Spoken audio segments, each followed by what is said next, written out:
오늘 본문은 출애굽기 34장 5절에서 7절입니다. 교회는 그냥 모였다고 되는 것이 아니고 생명의 능력이 나타나야 됩니다. 우리 땅의 모든 성도들이 참 불행한 것은 생명은 있는데 생명력이 피어나지를 못하고 있는 것이죠. 그 생명력은 광야에서만 피어납니다. 이게 성경의 특징이죠. 왜냐 그러면 그냥 생명이 아니고 생명력, 그건 광야의 그 고난과 연단을 통해서 피어나는 것이죠. 이때 피어나는 생명력은 죽음을 이길 뿐만 아니라 혼돈과 공허와 흑암을 넘어서 조화뜨라를 피워내는 생명력입니다. 저 무한 우주에, 저 캄캄한 무한 세계에 하나님의 아름다움을 펼쳐내는 그런 유업이죠. 그런데 기독교는 광야는커녕 안방 종교로 만들어두죠.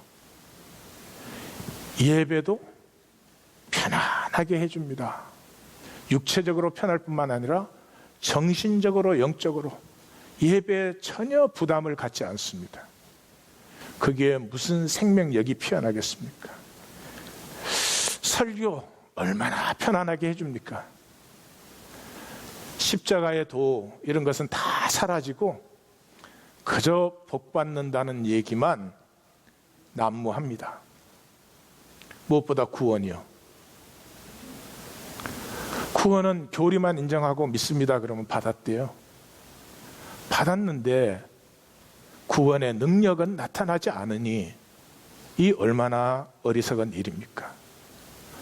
성경의 특징이 광야에서 피어난 생명력입니다. 그래서 하나님의 백성을 하나님은 광야로 인도하십니다. 그래서 이 광야의 여정이 나타나는 오늘 본문은 이 하나님의 구원의 그 핵심을 우리에게 보여주는데, 신약에는 많이 나타나죠. 신약에는 이렇게 개념으로 정리를 해버렸어요. 그러니까 정답을 아는데 실제를 아무것도 몰라요. 근데 여기는 얘기가 나오니까 그 실제를 만날 수 있는 이제 그런 본문이죠. 광야 얘기는 마라의 선물로 시작해서 놋뱀 사건으로 끝납니다. 놋뱀 사건 이후에 이 약속의 땅에 들어가게 되죠. 이 마라의 사건에서 가장 중요한 것은 하나님이 한 나무를 가르키시니 그랬어요. 가르치시니가 아니고 가르키시니. 그러니까 가르키는 건 봐야 되죠. 그들이 바라본 그 나무를 물에 던졌더니 물이 단물이 되었다 그래요. 마지막 놋뱀 사건도 똑같아요. 죽을 수밖에 없는 사람들이 그 놋뱀을 바라보았을 때 살았다 그렇게 되어 있어요. 그러니까 벌써 여기까지 오신 분들은 속 사람의 비밀 금방 아시게 되죠. 인간은 관계적인 존재이기 때문에 어떻게 피어나는가 바라보면서 피어나게 되어 있죠. 그것을 하나님이 인도하고 계세요. 그래서 이 광야를 시작하는 사건이 무리바, 마감하는 사건도 무리바예요. 첫 번째 무리바는 르비딤에서 일어난 사건이고 두 번째 무리바는 가데스에서 일어났어요. 무리바라는 말은 다투었다 그런 뜻이에요. 다투었는데 뭘 갖고 다투었는가? 출애굽기 17장에 보니까 우리 가운데 여호와께서 계시는가 안 계시는가 이걸 갖고 다투었다 그러는 거죠. 그러니까 다시 말해서 육안에 안 보이지만 우리 가운데 계시는 여호와를 바라봄으로 하나님의 우리를 향한 뜻, 우리를 유업자로 세우시는 그 뜻이 이루어진다. 이걸 보여주는 게 광야예요. 그래서 출발해서 신광야, 신의 광야를 지나서 시내산에 도착했어요. 거기서 이제 언약을 받아요. 그러니까 광야의 핵심은 시내산에 있어요.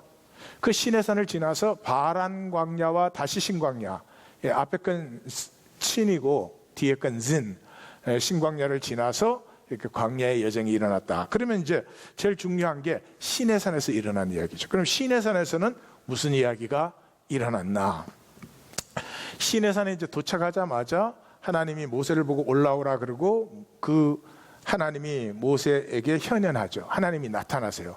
그 빽빽한 구름과 번개와 우레와 연기 속에 큰 나팔 소리, 그렇게 해서 그 여호와의 현현을 이렇게 그림적으로 묘사를 하죠. 그게 하나님이 현현하셨어요. 현현하신 이유는 이 백성과 함께하기 위해서. 그래서 그 함께함이 어디예요? 성막에서 함께하는 거죠. 그래서 하나님이 현현하셔서 함께하니까 백성들이 준비되었다. 무슨 준비가 되었느냐? 약속한 유업을 받을 준비가 되었다. 그런 거죠. 그래서 성막이 이제 중요한데, 성막을 중심으로 앞쪽에는 십계명, 언약법, 계약식, 중심법이 나오고, 뒤쪽으로는 제사법, 정결법, 성결법, 생활법이 나와요. 그러니까 핵심이 이제 성막이 있어요. 그럼 성막은 또 무엇이냐? 이 성막을 보여주는 것, 성막의 그 뜻, 본질, 이것을 보여주는 것을 금송아지 사건이라고 그래요. 이 금송아지 사건이 모세 오경의 중심입니다. 그리고 이제 크게 보시면 알겠지만 구약 전체가 이 금송아지 사건을 중심으로 이렇게 대조적으로 되어 있는 것을 보실 수 있어요. 이 금송아지 사건이 또 똑같아요. 성막에 하나님의 영광이 현현해요. 그 영광이 성막에 가득하다, 이렇게 끝나요. 그 안에 성막법을 주시고 이렇게 성막을 지어라. 그 다음에 그 말씀하신 대로 성막을 지었다. 그 성막 시공이 일어나는데 그 한가운데 금송아지 사건이 나오고, 금송아지 사건 앞쪽으로 안식일, 여기 안식일이라는 말이 7번 나와요.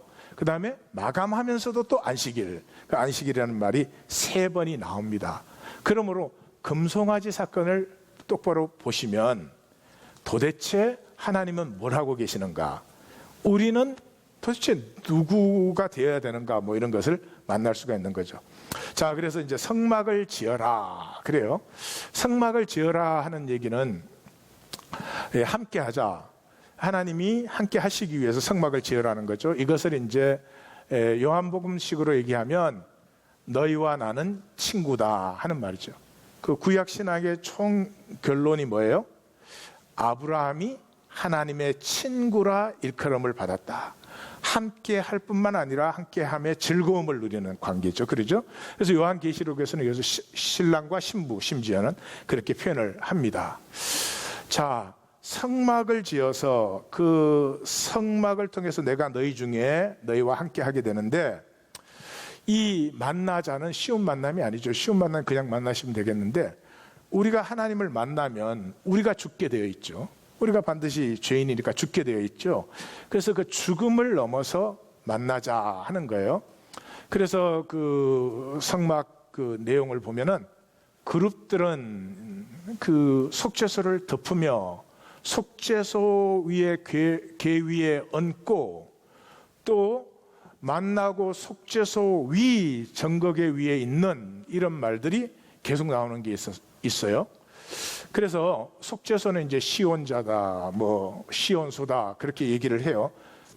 예, 그 보시면 그 속죄소 위에서 내가 너와 만나고, 만나서 뭐를 하느냐? 말씀을 이르리라는 거죠. 그러니까 하나님이 만나자 그래요. 근데 만나자는 목적은 만났을 때 내 말씀을 너와 나누게 된다, 그런 것이에요. 여기서 이제 속죄소라는 말이 3번이나 나오잖아요. 그러니까 케루빔, 처음에 그룹이라는 말이 나왔는데 그게 케루빔이라는 단어입니다. 케루빔이라는 천사인데 이 천사는 모세오경에 딱 2번만 나옵니다. 첫 번째는 어디서 나오느냐 그러면, 우리가 선악과 열매를 먹었을 때 생명나무의 길을 막았다 할 때 나와요. 그래서 생명나무가 뭐겠어요? 하나님의 말씀이죠. 말씀. 그러니까 우리가 죄악된 채로 생명 말씀을 먹으면 죄악된 채로 영생을 하게 되는 거죠. 그 죄악된 채로 영생하게 되면 하는 일이 뭐겠어요? 가리고 숨기고 척하고. 육체에 있는 동안도 그거는 힘든 일이에요. 근데 육체를 입고 있을 때는 육체의 일로 가릴 수도 있고 숨길 수도 있지만, 육체를 벗어버리면 가릴 수도 없고 숨길 수도 없으니 이게 얼마나 힘든 일이 되겠습니까? 영원한 저주죠. 그러니까 하나님이 생명나무 길을 막으신 것은 우리에게 좋은 것을 막은 게 아니고 우리를 사랑하셔서 우리를 지켜주신 거죠. 자, 그래서 그걸 막았어요, 이 케루빔이. 근데 이 케루빔이 여기 성막에서 다시 나오죠. 그러므로 우리가 죄악된 채로 하나님의 말씀을 만나지 아니하도록 그 말씀을 속죄소로 덮었어요. 이 속죄소라는 단어 자체가 덮다 그런 뜻인데, 그래서 시온자라든지 시온소 그렇게 불러요. 그 말씀을 덮었으니까 이제 내가 말씀을 직접 만나지 않고 죽지 아니하죠. 그 덮은 자리에서 하나님과 우리가 이제 만나는 것이요. 그 케루빔은, 그 길을 막았던 케루빔이 이제 양쪽으로 그 날개를 펴서 우리와 하나님이 만날 수 있도록 그 길을 열어주시는 거죠. 그러니까 여기까지 이렇게 성경을 이렇게 주의 깊게 읽으신 분은 뭐 이렇게 눈에 띄게 되죠. 첫째는 말씀이 육신이 되어서 오셨다는 게, 우리가 직접 말씀을 만나지 아니하도록 말씀을 덮어서 우리 가운데 오시게 하셨구나. 그러므로 그 말씀 자체가 반드시 희생의 피를 흘리겠구나. 이런 것들을 이제 생각을 하신다면은 성경을 굉장히 깊게 읽고 있다, 그런 말이 되겠죠. 그 다음에 이제 그 만나는데 언제 만나느냐? 안식일에 만나자. 안식일을 지키라 그랬는데 제가 번역을 하면 안식일에 우리 만나자 이렇게 하고 싶어요. 그 안식일을 지키라. 안식일은 거룩한 날이다. 안식일은 너희의 표징이다. 그렇게 얘기를 해요. 그래서 안식일을 지키라는 말이 이런 말이에요. 이 안식을 아시려면 창조를 아셔야 돼요. 왜? 내가 여호와가 창조했다, 그러므로 안식일을 지키라, 이렇게 말을 하잖아요. 또는 내가 출애굽시켰다, 그러므로 안식일을 지켜라, 이렇게 말을 하잖아요. 그러니까 안식에서 이제 두 가지 의미가 있는데 그걸 보셔야 돼요. 우리는 창조 그러면 이게 자꾸 과거 사건으로 생각을 해요. 과거에 언젠가 하나님이 뭘 창조하셨대 이래요. 그러면 창조가 아니죠. 왜냐 그러면 창조가 시간 안에 일어났다면, 과거의 사건이라면, 그러면 창조 전에 시간이 또 있었잖아요. 그러니까 질문을 또 이렇게 해야 돼요. 그러면 창조하기 전에는 뭐가 있었느냐? 이런 질문은 창조를 모르기 때문에 그렇죠. 창조는 창조에서 시간이 시작이 됐죠. 그러니까 창조 자체는 시간 안의 사건이 아니고 영원한 현재입니다. 창조는 영원한 현재입니다. 그러니까 오늘도 지금 이 시간도 하나님의 창조가 나에게 나타나고 있어야 돼요. 그래서 내 혼돈과 공허와 흑암 속에서 좋았더라 좋았더라 심히 좋았더라가 피어나게 되는 거예요. 자, 근데 내가 그러면 하나님의 창조를, 지금도 내 삶에서 내 자리에 계속되고 있는 하나님의 창조를 내가 믿는 것을 안식이라고 그래요. 그러면 내가 나를 보니까 부족한 모습이 많아, 마음에 안 드는 점도 많아, 뭐 개선하고 싶은 점도 많아. 그러면 그럼에도 불구하고 하나님께서 나를 창조해 가는 과정이시라면은 내가 현재 이 모습인 것은 하나님의 섭리인 거죠. 이해 가십니까? 내 마음에 아주 안 들어도 현재 그게 하나님의 섭리의 과정이에요. 그러니까 그 사람은 나를 나로 받아들일 수가 있어요. 그걸 안식이라고 해요. 그러면 중요한 일이 일어나요. 내가 나인 것이 하나님의 섭리니까 나는 그 자리에서부터 새 출발을 하는 거예요.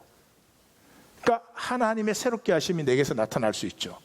근데 지금 내가 나인 것을 못 받아들이는 사람, 그래서 나 자신을 받아들이지 못하는 사람은 지나온 모든 삶이 후회와 수치와 원망이에요. 그러니까 나를 섭리로 못 받고 수치와 후회와 원망, 잘못된 것으로 받아들이니 그 사람은 뭐를 할까요? 가리고 숨기고 피하고 척하고, 그걸 일이라고 한다. 그래서 갈라디아서에 보면 육체의 일, 성령의 열매, 이렇게 얘기를 하는 거죠. 내가 안식함으로 피어나는 것은 분명히 내가 함에도 불구하고 그 동력이 나와 함께 하시는 하나님으로부터 나오기 때문에 나는 내가 한 게 없는데 자꾸 피어나는데 이렇게 보여요. 그래서 안식은 일을 하고 안 하고의 문제가 아니고요, 하나님 앞에 내 본래의 자리로 나오는 것, 그것을 안식이라고 한다. 그래서 성막을 지어라, 그리고 안식일에 나와 만나자, 그것을 통해서 우리는 하나님의 유업자로 완성되는 것이다.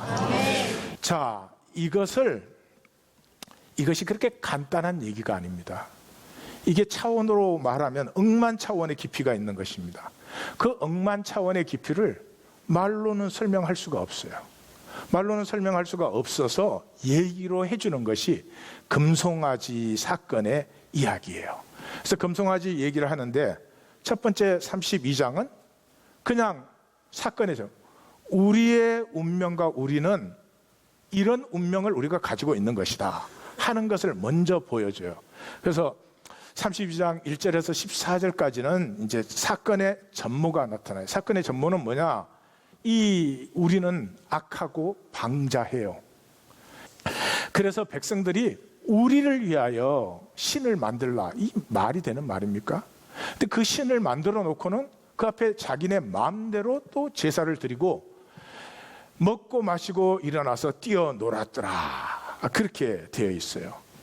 그러니까 하나님이 모세를 보고 이 백성은 부패하였다, 목이 뻣뻣한 백성이다, 내가 그들을 진멸하리라, 이렇게 합니다. 그러니까 이제 모세가 어떻게 해요? 중보를 하죠. 하나님, 그러면 애굽 사람들이 봐라, 하나님이 자기 백성 광야에서 다 죽이려고 저 데리고 가지 않았냐?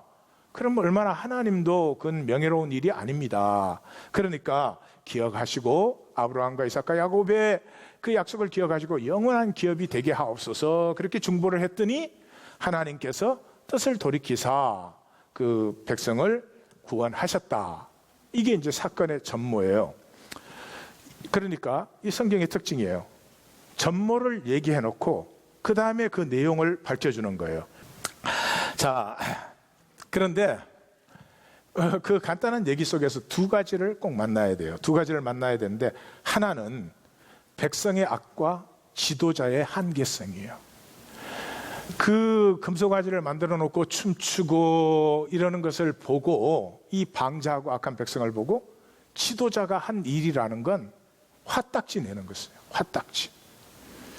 그래가지고 그 돌판을 던져서 깨뜨리고 금송아지를 가루로 만들어 가지고 마시게 하고, 또 그 형한테도 화를 막 냈어요. 아니 저 어떻게 한 거예요? 그러니까 그 아론이 글쎄 내가 백성들을 잘못 인도했구나 이러지를 않는다는 거예요. 뭐라고요?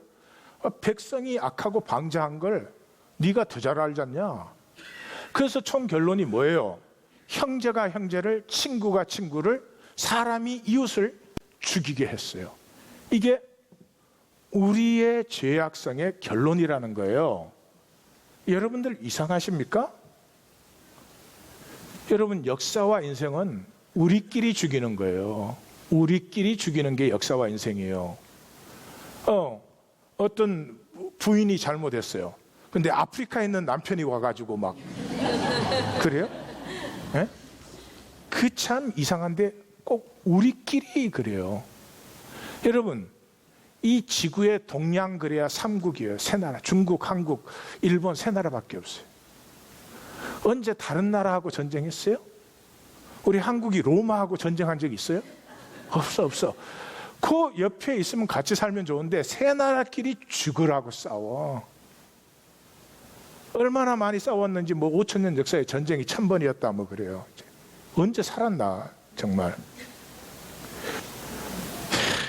이게 인생이, 여러분, 우리의 재성은 서로 아끼고 도와서 살아야 될 사람이 자기네끼리 죽이는 게 결과다 이 말이죠. 이 삶은 피할 수 없는 결말이 와요. 피할 수 없는 결말이 와요. 그래서 모세가 딱 이래요. 내가 여호와께로 올라가는, 이게 얼마나 방자한 거지 그것도. 아니, 하나님이 나오라 그럴 때 자기가 나갈 수 있지, 자기가 어떻게 마음대로 나가요? 그리고 올라가서는 멋있게 아주 중부를 합니다.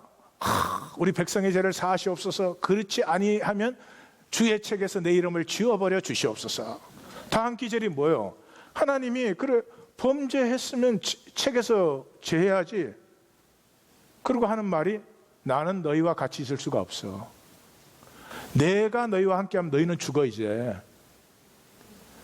그러므로 꺼내가지고 버려둘 수는 없으니까 내 사자를 앞에 보내지만 너희의 죄는 보응을 받아. 그래서 총결론이 뭐예요? 그 백성을 치시니 이는 그들이 금송아지를 만들었더라. 여기서 무슨 얘기죠? 여러분, 우리의 삶이 새로워지기를 원하신다면, 만약에 새로워지는 것을 원하신다면 제일 먼저 만나셔야 될 것은 나에 대한 절망입니다.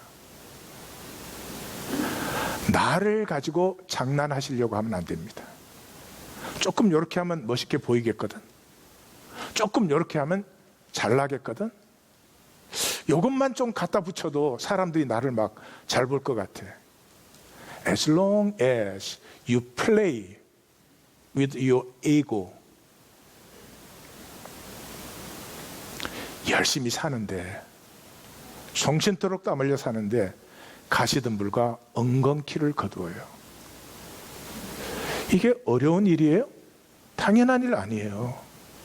내가 죽음의 존재인데, 내가 죽음의 존재라는 거잖아요.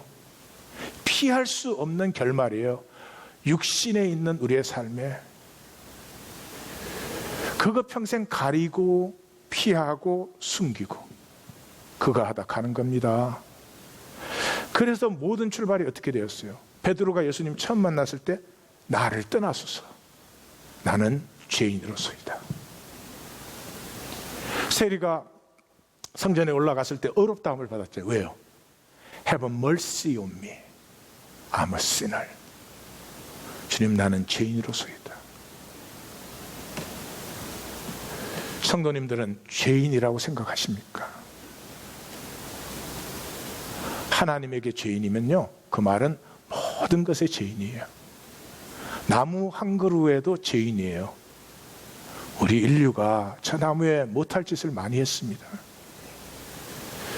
하나님에게 죄인이면요, 아내에게 죄인이에요. 남편에게 죄인이에요. 이 나의 절망을 만나면요, 거기에서 중요한 것이 피어납니다. 은혜를 사모하게 돼요. 왜? 은혜가 없으면 나에겐 가능성이 없으니까. 이 은혜의 비밀을 말해주는 것이 33장에서 34장이에요. 그 은혜의 비밀의 핵심에는 이제 함께함을 사모하는 거죠. 하나님이 나와 함께하고 싶으셔서 저 복잡한 절차를 거쳐서 그 성막을 만들고 그 지성소의 죽음의 자리에 하나님이 나오셨잖아요. 그 내가 나오기를 바라고 계세요. 근데 그 내가 나올 때 딱 한 가지예요. 그냥 중심의 진실로 나오라는 거죠. 왜? 하나님이 자기의 모든 진실로 나오셨기 때문에 내 중심의 진실로 나아갈 때 거기에서 만남이 이루어지는 거죠. 그 만남을 통해서 얼마나 놀라운 생명의 비밀이 열리는가 하는 것이 이제 33장에서 34장이에요. 저 걸음이 제가 저 그림으로 저렇게 표현한 이유가 있습니다. 이 말로 설명이 안 되는 부분이에요. 사실은 이렇게 윗부분과 아랫부분이 있는데요, 윗부분과 아랫부분이 이렇게 딱 갈라지는 게 아니고 서로가 이렇게 얽히고 설쳐들어요. 그래서 이제 이렇게 물결로 표현했어요. 윗부분을 먼저 설명을 하려고 하면은 윗부분의 시작은 나는 너희와 함께 하지 않는다. 내가 너희 가운데 있으면 너희는 진멸된다. 죽는다는 말이죠. 그런데 마지막 부분에 가보면 내가 친히 너희와 함께 한다. 너희는 은총을 받은 백성이요 구별된 백성이다. 이렇게 바뀌어요. 그 바뀌는 열쇠가 어디에 있냐 그러면 회막 이야기에 있어요. 그래서 여기 난데없는 회막 얘기가 이렇게 들어오는 거예요. 성막이 아직 안 세워졌잖아요. 그럼 공식적으로 하나님을 만나는 자리가 없음에도 불구하고 하나님 앞에 나아가기를 너무나 원해서 이 회막을 세웠다는 거죠. 거기에서 모든 역사가 이제 바뀌는 거죠. 그러니까 주일날 우리 성도님들에게서 가장 중요한 것은 내가 나아가 하나님과 함께하고 하나님을 만나고 그 음성을 듣기를 원하는 것. 예. 자, 그것이 이제 윗부분의 얘기고, 밑부분의 얘기는 뭐냐 그러면 그러한 함께함이 나타날 때 하나님이 우리와 함께하면 우리가 반드시 죽어야 되는 파멸성은 줄어들고, 이게 줄어들고를 표현한 거예요. 그렇게 웃지만 옆에 분에게 그러세요. 나 그렇게 봤다. 네. 거짓말을 아무도 안 하시네. 파멸성이 줄어들고 내 삶의 모든 것이 합력하여 선을 이루는 은혜로 바뀐다. 이걸 얘기를 하고 있는 거예요. 자, 그러면 이제 본문으로 들어가서 또 봅시다. 처음에 그래요. 나의 임재는 너희의 죽음이야. 나는 너희와 같이 못 가. 사자를 보내줄게. 너희는 목이 곧은 백성이어서 나 만나는 순간에 진멸당한다. 그래요. 그럼 뭐 당연한 얘기죠. 근데 거기서 이상한 얘기가 나와요. 장신구를 떼어내라 그래요. 그래서 장신구를 떼어냈더니 하나님과 함께하는 역사가 일어나요. 장신구. 그때 장신구는 우상의 모양으로 만든 뭐 귀걸이, 목걸이 이런 거예요. 그게 도대체 무슨 얘기죠? 그 당시에 학교 있었나요? 그 당시에 직장이 있었어요? 그 당시에 차 있었어요? 차 있어도 소용이 없지. 길이 없으니까. 그 당시에 집 있었나요? 없어요? 그 당시에 수입 있었나요? 우리가 이것이 나라고 표현하는 것들이 이 모세 당시에 있었어요? 없었어요? 없었죠. 그러면 그 당시 사람들은 그냥 다 똑같았을까? 아니면 뭔가 자기를 표현하려고 했을까?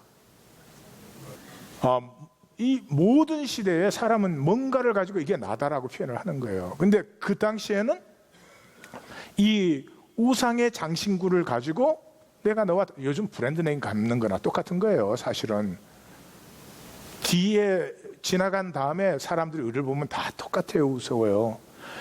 자, 그 당시라고 그러면 장신구를 똑같이 가졌을까요? 그때도 좀 능력의 차이가 있었을까요? 능력의 차이가 있었죠.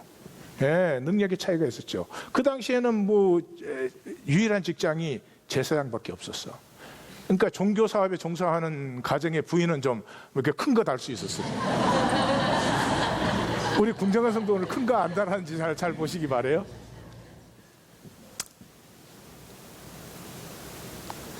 요즘은 하나님이 장신구를 떼라 그래요. 여러분, 학력, 경력, 여러분이 가진 집, 차, 그건 뭐라고 생각하세요? 여러분, 그게 다 자기라고 생각해요. 그게 자기라고 생각해요. 내가 어떤 차를 타고 다니냐, 뭐 집을 어떤 걸 갖고 있고. 하나님 보시기에는 장신구요. 죽음의 존재를 가리려고 하는 장신구요. 쉽습니까? 장신구 떼내는 일이 쉽지 않습니다. 그거 나라고 빡빡 우기고 이때까지 살아왔는데 쉽지 않습니다. 근데 이 백성들이 그 하나님의 준엄한 말씀을 듣고 그 장신구를 떼었다. 여기에서 백성과 하나님의 만남이 시작돼요. 그래서 이 장신구를 떼고 나니까 이제 만남이 시작이 돼요. 그래서 모세가 진 바깥에 멀리 해막을 세웠어요. 왜 진 바깥에 멀리 해막을 세웠을까요? 진 안에는 죄가 가득하니까. 여러분, 교회 와서 사람 사이에서 왔다 갔다 하다 갑니까? 하나님 만나십니까? 사람 사이에 아무리 선한 생각과 말을 하셔도 죄 짓다 가는 거예요. 그건 세상에 24시간 한데 왜 교회 와서 또 그걸 하시는지 참 이해는 안 갑니다만은, 이 인간관계가 교회 생활인 줄 알아요. 인간관계를 떠나셔야 하나님을 만나고 음성을 들을 수 있어요. 그것을 악모해서 악모하는 자는 전부 바깥 해막으로 나아가며, 그 백성들은 자기 장막에서 그걸 바라보는 거예요. 뭐를? 하나님의 임재가 나타나서 모세와 함께하는 걸 바라보는 거죠. 그 만난 데서 뭐를 하시느냐? 모세와 말씀하시니. 그냥 말씀하시냐? 아니야. 친구를 대면해서 얘기하는 것처럼. 그러니까 하나님이 함께 하시는 역사의 핵심에는 뭐가 있죠? 그 다시 한 번만 묻겠습니다. 그러면 하나님이 이렇게 함께 하기를 원하셔서 이 복잡한 절차를 거쳐서 죄인은 우리와 만나시는데, 만나서 그 함께 하시는 그 목적이, 중심은 어디에 있습니까? 우리에게 말씀하시려고, 말씀을 만나게 하기 위해서. 구약 때는 이렇게 했지만 지금 우리는 말씀 만나기 훈련을 열심히 따라오십시오. 성경 읽는 기술을 가르치고 있지 않습니다.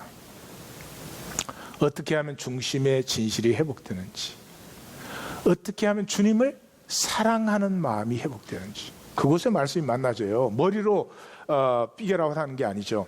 그래서 진 안에는 죄가 가득하기 때문에 진 바깥 멀리 떨어진 곳에, 그곳에서 친구와 같이 만나서 말씀하셨다.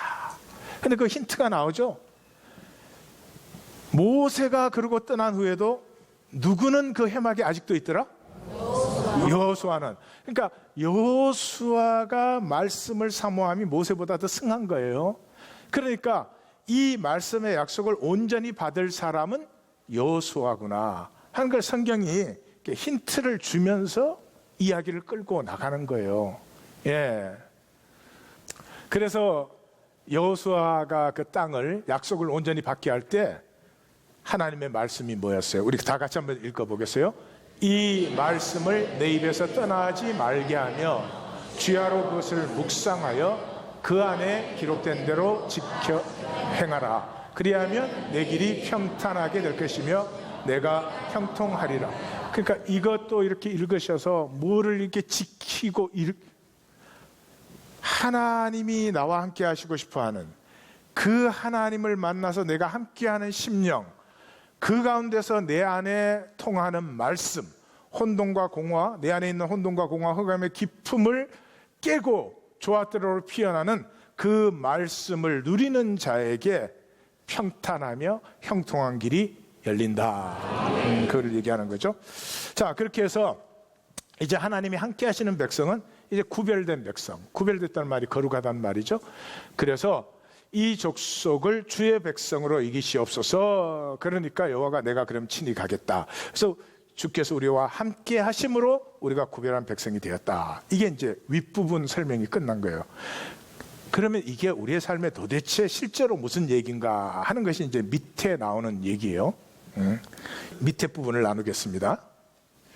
밑에 부분의 시작이 그래요. 여호와께서 모세에게 이르시되 내가 말하는 이 일도 내가 하리니. 그러니까 이 백성을 주의 백성으로 여기시고 우리를 인도하옵소서, 함께 하시며 인도하옵소서. 그 일을 내가 하는데 그 이유가 내 목전에서 은총을 입었고, 목전에서 그러니까 만났죠. 예? 함께 하는 거죠. 내 앞에서 은총을 입었고 내가 이름으로도 너를 알미라. 그러니까 예수님이 산상수훈에서 총결론에서 뭐 선지자 노릇했습니다, 뭐 내가 귀신 쫓았습니다, 능력을 행했습니다. 그러니까 뭐라 그래요? 이 불법을 행하는 자들아 내게서 물러가라, 내가 너희를 도무지 알지 못하노라 할 때 이 말 하는 거예요. 하나님이 아는 백성은 하나님과 대면하여 함께 있는 백성이에요. 이제 이게 얼마나 중요한 건지 조금 이따 보실 거예요. 자기 마음대로 능력 행하고 뭐 교회 섬기고 그런 것이 전혀 아니고요. 하나님과 함께함으로 하나님의 가슴이 통한 사람을 안다는 거죠. 자, 그러면 이 하나님과 함께하는 백성에게는 하나님의 영광이 나타나게 돼 있어요. 그래서 모세가 주의 영광을 내게 보이시옵소서 그래요. 이거를 잘못 이해하면은, 아니 모세가 벌써 2번이나 하나님 만났잖아요. 근데 무슨 영광을 보이라 그러냐? 다 성경 그렇게 읽어요? 전체 맥락을 안 읽으니까. 그러니까 모세가 하나님 뭐라 그래요? 그래, 내가 영광을 보여줄게. 영광을 보여주신다는 거예요. 근데 어떻게 보여주시느냐? 너를 바위 위에 올라와라. 그 바위 틈에 내를 숨기고 내 손으로 덮고 내가 너 앞에 모든 선하심으로, 모든 선한 것으로 내가 지나간다. 그러면서 은혜를 베풀고 긍휼을 베푸는데, 왜냐 그러면 내 얼굴을 보고 살 자가 없다. 그러므로 내가 지나간 뒤에 내 등을 볼 것이다. 이게 무슨 말이냐? 무슨 말? 이런 말이에요. 우리가 주님의 영광을 어떻게 보느냐? 무슨 우리가 볼 수 있느냐 없느냐 능력의 문제가 아닙니다. 우리 인간은 왜 그런지 모르겠지만 불안해서 그러겠죠. 앞의 일을 조종하려고 그래요. 앞으로 일어날 일이 나한테는 절대로 귀찮은 일, 힘든 일, 뭐 몸도 아프면 안 돼, 어려운 일도 생기면 안 돼. 그걸 인간이 원해요. 근데 만약에 우리의 인생이 그렇게 되면 어떻게 될까요? 그렇게 되면 망하지 뭐. 인생이 도전도 없어, 뭐 넘어서야 될 것도 없어. 그럼 뭐 자기 성찰할 필요가 있어요? 뭐가 큰일 나죠. 그런데 하나님이 그러는 거예요. 너가 내 앞에 나와서 나와 함께한 백성이 되면 내가 너를 지나서 앞에서 인도를 해나가는데, 이 인도는 그냥 인도가 아니라 나의 모든 선하심으로 인도를 한다는 거죠. 그럼 하나님이 내 앞에 모든 선하심으로 인도하면 내가 할 건 뭐예요? 신뢰하는 거지, 신뢰. 근데 선하심으로 인도하시는데 지금 당장 어려운 일이 생겼어. 그럼 어떻게 해요? 신뢰하는 거예요. 왜? 끝난 게 아니니까. 하나님이 인도하시는데 발목이 뼈어. 신뢰하는 거예요. 왜냐? 그러면 결국은 합력하여 선을 이루시기 때문에.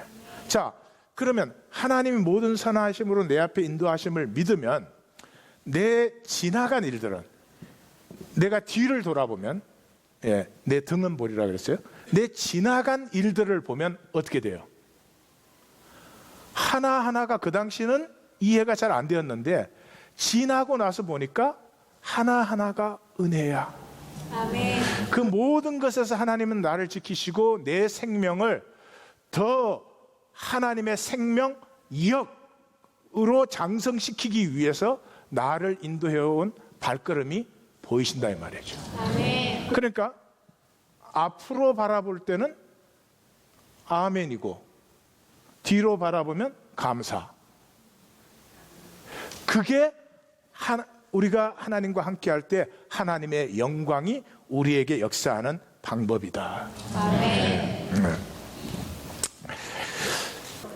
자, 그 속에서 이제 재계약식이 이루어지는 거예요. 재계약식이. 첫 번 계약은 하나님이 마음대로 돌판 만들어서 마음대로 줬잖아요. 이제 이 두 번째 계약식이 진짜 계약식이지. 왜? 백성을 참여시키는 거예요. 너가 돌판을 만들어서 내게 가지고 올라와라. 아무도 양도소도 나타날 수 없는 하나님의 그 거룩한 자리에서 하나님이 모세를 다시 만나줘요. 이 모세의 심령을 한번 생각을 해보세요. 아유, 하나님이 그렇게 그 거룩한 임재의 영광 속에서 그 돌판을 주었는데 그 돌판 다 깨지고 백성은 금송아지 삼겼고 그랬으니까 얼마나 하나님이 진노하시겠나, 얼마나 화가 나셨을까, 이런 엄청난 두려움이 있었겠죠. 그런데 하나님이 그렇게 올라와서 딱 세우더니 여호와께서 구름 가운데 강림하사, 6절과 7절을 같이 읽습니다. 그의 앞으로 잠깐 타임아웃. 앞으로 어떻게 지나신다고 아까 그랬죠? 모든 선한 것으로. 오케이. 그의 앞으로 지나시며 선포하시되 여호와라 여호와라 자비롭고 은혜롭고 노하기를 더디하고 인자와 진실이 많은 하나님이라. 인자를 천대까지 베풀며 악과 과실과 죄를 용서하리라. 아멘. 그까지만 읽으셔요. 뒤에 악행은 3, 4대까지 보응한다는 말이 죄지으면 손자까지 못 살게 군다, 그런 말이 아니고요. 천대까지 인자를 베풀어도 죄를 짓지 말아라. 왜? 죄는 결과가 반드시 따라오니까. 예, 그 영원은 아니지만 그 말 이해하신 줄로 믿어요. 아멘. 모세 생각을 한번 해보세요. 정말 죽을 심령으로 하나님 앞에 나아갔는데 자비롭고 은혜롭고 노하기를 더디하고 인자와 진실이 많되 천대까지 베푼다는 그 말을 들었을 때 모세가 그 자리에 엎드려 경배하며 우리와 동행하시며, 우리는 목이 뻣뻣한 백성인데 우리의 악과 죄를 사시고 우리를 주의 기업으로 삼으소서. 참 멋있는 역사입니다. 우리 삶에 하나님이 그것을 이루시기를 원한다. 그 이루심의 핵심이 뭐에 있다고요? 함께함. 함께함으로 듣는, 가슴에 통하는 하나님의 말씀. 그래서 성경의 핵심은 함께함의 회복입니다. 그냥 함께함이 아니죠. 죽음을 넘어서서 하나님과 우리가 만나면 죄악된 우리가 죽어야 됩니다. 그 우리를 만나시려고 하나님이 죽으신 게 십자가고 지성소죠. 죽음을 넘어서 만나는 거죠. 왜 그렇게 하십니까? 인간의 문제는 함께 할 줄을 몰라요. 함께 할 줄을. 창세기 3장에서 그 2장에서 얼마나 좋았어요. 뼈 중에 뼈요, 살 중에 살이요, 곰탕 중에 곰탕이로다. 네.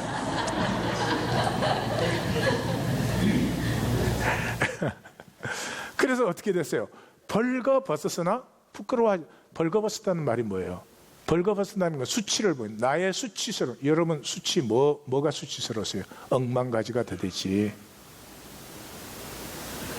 그 수치를 가리지 아니하여도 둘이가 좋았어요. 근데 3장에 딱 들어와서 어떻게 해요? 함께 하시는 하나님을 소외를 딱 시켜. 하나님이 없는 것처럼 말해. 하나님이 없는 것처럼 행동해. 우리 일상의 삶이죠. 그때부터 서로에게 전가해. 저 여자가, 뱀이. 그 결과가 뭐예요? 가인과 아벨 아니에요. 형제가 함께 할 수가 없어. 이 창세기의 주인공이 누구? 야곱이잖아요. 야곱이 형 에사하고 같이 있을 수가 없어. 도망을 가서 그 외삼촌이 받아줬는데 얼마나 고마운 일이에요. 그럼 얼마나 외삼촌에게 충성을 해야 돼. 이놈이 그 자기를 받아주고 숨겨주고 보호해준 외삼촌과도 같이 못하네. 그 삶이 결국 어떻게 됐다는 거예요? 창세기 50장의 결론이 뭐예요? 요셉을 통한 하나님의 섭리로 말미암아. 요셉이 누구예요? 성경에 요셉의 이야기에 계속 나타나는 게 뭐예요? 여호와께서 그와 함께 하심으로. 여호와께서 그와 함께 하심으로. 그 요셉을 통한 섭리로 말미암아 이 12형제가 가인과 아벨을 넘어서 함께하는 사람이 되었을 때 이들이 이스라엘의 뿌리가 되었다. 네. 그래서 예수님이 뭘 하신 거예요? 기독교 창시하셨어요? 이 기독교는 예수님을 기독교 창시자로 만들어 놓죠. 기독교 창시자 예수시면 예수를 없애야죠. 이 역사에서 얼마나 못된 짓을 종교 중에서 제일 많이 했어요. 그거 하지 않으셨어요. 와서 제자들과 함께 하셨어요. 우린 다 그걸 기다리는 사람이에요. 나를 내 모습 그대로 기뻐해 주는 함께함. 세상에 쏘가서 돈 많으면 사람들이 그거 해줄 줄 알아. 예? 장신구 많이 달면 사람들이 그거 해줄 줄 알아. 정신도록 땀 흘려 수고하는 거예요. 그래서 예수님이 12제자를 부르셨을 때 뭐 하셨다고 그랬어요? 이는 자기와 함께 있게 하시고. 뭐 같이 있었다 이런 얘기가 아니에요. 예. 마음이 통하고 가슴이 통하고 꿈이 통하는 거죠. 이 신명나는 일이죠. 그래서 예언을 뭐라고 했습니까? 처녀병 때 아들을 낳으리니 그의 이름을 임마누엘이라 하라. 임마누엘이 뭐예요? 하나님이 우리와 함께 하신다. 예수님의 총 생애를 사도 요한은 한마디로 딱 정리해버리죠. 말씀이 육신이 되어 우리 가운데 함께 하심에, 함께 하시는 자리에 영광이 충만했어요. 우리가 마틴 루터킹 주니어 목사님이나 테레사 순이나 깐디나 김구 선생님 다 존경하는 이유가 뭐예요? 아픔의 자리에 함께 해주셨잖아요. 뭐 일을 그래도 좀 마감하시고 가신 분은 테레사 수녀밖에 없어요. 뭐 일도 시작하다가 다 돌아가셨어. 한 게 없어. 근데 존경해요. 왜요? 아픔의 자리에. 남편들이 존경받고 싶으십니까? 아내의 아픔에 함께 하십시오. 자녀들이 정말로 건강하고 창조적인 사람이 되기를 원하십니까? 자녀 안 고쳐집니다. 자녀 안 고쳐져요. 이 세상에 제일 어리석은 부모는 자녀를 고치려는 부모예요. 지가 안 고쳐졌는데 뭘. 자녀의 아픔에 함께 해주세요. 애가 학교를 갔다 오면 학교에서 뭐가 힘들었는지, 뭐가 속상했는지, 그런 거죠. 나사렛 예수의 함께함은 하나됨을 이루시는 함께함이었어요. 몸만 같이 해주시는 게 아니라, 마음만 같이 해주시는 게 아니라 영적으로 함께 해주신 것을 나중에 제자들이 다 보죠. 그래서 나사렛 예수에 함께 하시면 하나됨, 어느 정도 한 몸이 되게 한다. 이 함께함이라는 것은 아픔으로만 피어나요. 서로의 아픔을 느낄 때, 구약 창세기에서 요한계시록까지는 하나님의 아픈 얘기예요. 이 땅을 하나님이 얼마나 아파하고 계시는지 그 얘기예요. 그 하나님의 아픔을 만날 때, 그게 예수를 믿는다는 말입니다. 기독교에 나와가지고 성경 공부해서 교리 배워갖고 믿습니다. 앞으로 우리는 그러지 맙시다. 최소한의 양심은 있어야지. 우리는 그러지 맙시다. 예수를 믿는다는 말은요, 예수님의 십자가, 삶도 그렇지만 십자가는 하나님의 아픈 가슴이 그대로 나타난 것입니다. 이 세상을 보면 아파요. 돈 없고 힘 없으면 얼마나 멸시를 받는지 몰라요. 재해도 그런 지역에 일어나요.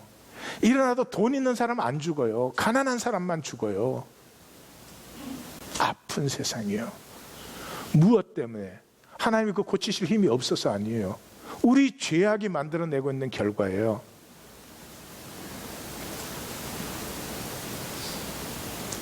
그걸 보시는 하나님의 가슴은 참 아프십니다. 어떻게 만든 사람들인데, 어떤 존재들인데 세상에 장신구 조금 더 달겠다고 남의 아픔은 짓밟아요.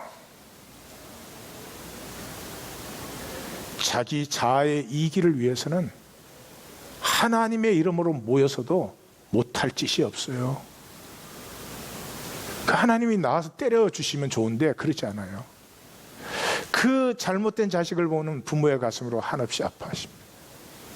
그 하나님의 아픔을 만난 사람들, 그 아픈 가슴에 하나님은 함께 하시기 시작하면서 그 가슴을 통해서 하나님의 일이 이 땅에 드러나는 거죠. 성령이 아니고는 예수를 주시라고 할 수 없다는 말을 여러분 종교 형상으로 이해하시면 안 됩니다. 예수는 하나님의 아픔이에요. 성령이 아니고는 예수를 주라고 할 수가 없습니다. 우리가 순을 시작합니다. 순이 교회입니다. 이런 기독교 단체 안에 교회를 출발하자 하는 것입니다. 마태복음 18장은 교회가 무엇인지를 가르쳐주는 사복음서의 사실은 유일한 장입니다. 두 가지입니다. 하나는 함께함이며 하나는 용서입니다. 교회는 그거밖에 필요하지 않습니다. 우리가 육신을 가지고 함께 하려면 끝없는 용서가 서로 간에 필요합니다. 이렇게 말합니다. 너희가 무엇이든지 땅에서 매면 하늘에서 매고 땅에서 풀면 하늘, 땅과 하늘이 드디어 교통하게 됩니다. 어디에 그 교통이 일어나요? 두 사람이 합심하여 기도하는 자리예요. 합심한다는 것은 그래서 생각만 같아, 마음만 같아 이런 것이 아닙니다. 한 꿈을 향해서 나아가는 것이죠. 그 두세 사람이 내 이름으로 모인 곳에 하나님의 함께함, 굉장히 모세 오경적인 표현입니다. 하나님의 함께함이 나타난다는 거죠. 그 함께함이 나타날 때 제가 그렇게 표현을 해봤습니다. 진정한 관계, 우리 모두가 그리워하는 거예요. 여러분 진정한 관계가 있으십니까? 계산 없이 이렇게 말을 해야 돼, 내가 이렇게 행동해야 돼, 그런 것이 아니고요. 그냥 어린아이가 어울리는 것처럼 순전하게, 그것이 우리의 행복입니다. 진정한 관계가 없이 이 땅에 돈을 다 쌓아놓아도 행복은 아닙니다. 그 다음에 중심의 진실입니다. 이건 역시 우리가 원하는 것입니다. 돈 많아서 떳떳하지 않습니다. 여러분 공부 많이 해서 떳떳하지 않습니다. 진실될 때입니다. 진실되면 떳떳합니다. 온 세상이 장신구 많이 다르라 그래도 필요를 못 느껴요. 스스로 떳떳한 사람은. 이 떳떳하지 않은 사람은 이게 많이 필요합니다. 그냥 종로옷을 해요. 그리고 함께 아파합니다. 컴패션 그러죠. 컴은 가치, 패션은 고난. 이 세상에 가장 아름다운 것이 너의 아픔을 나도 느끼는 것입니다. 자연을 바라보면서 이 만물의 아픔을 느낄 수 있어야 됩니다. 사도 바울은 만물이 탄식하면서 아파한다고 그랬습니다. 얼마나 하나님과 하나가 되었으면 그걸 느낄 수가 있었을까? 그게 부럽기도 합니다. 이것이 가꾸어지는 것이 떡과 잔을 나누어 중심의 진실함이 교통되는 교회가 되는 것입니다. 한 가지만 더 말씀드리죠. 비밀을 하나 말씀드리겠어요. 우리 생명은 이렇게 자라는 게 아닙니다. 아이 길러보신 분은 알겠지만 아이가 이 수준에 있다가 갑자기 이렇게 새로운 차원으로 딱 들어갑니다. 예. 퀀텀 리프라고 합니다. 그것을 물리학을 연구해 보면 온 자연이 다 그렇게 되어 있습니다. 나무가 이렇게 매 순간 똑같이 크는 것 같이 보이죠? 아닙니다. 나무가 이렇게 푹 자랄 때가 있습니다. 또 그때 마디를 맺는 나무도 있습니다. 우리 생명에는 퀀텀 리프가 필요합니다. 근데 그 퀀텀 리프라는 게 뭐냐 그러면 우리의 아주 작은 헌신과 우리의 중심의 진실이 이렇게 화산으로 뿜어져 나올 때 퀀텀 리프가 이루어지는데, 그 화산이 뿜어져 나오기 위해서는 우리의 작은 헌신이 있어야 된다는 것입니다. 우리의 노력으로 이루어지는 것이 아님에도 불구하고 마치 이런 것입니다. 한 걸음 두 걸음 걷습니다. 그러면 뭐 그 10걸음이나 뭐 그 9걸음이나 차이가 없잖아요. 그런데도 10걸음이 딱 되면은 그 다음부터는 11걸음이 아니고 10걸음, 20걸음을 걸어요. 그게 90걸음이 되면 그 다음부터는 100걸음, 110걸음이 아니고요. 100걸음, 200걸음 이렇게 돼요. 그게 생명이에요. 우리의 작은 헌신, 중심에 진실이 들어있는 그 작은 헌신에 하나님이 만나 주시면서 나를 통한 하나님의 역사가 피어난다. 기도하십시다.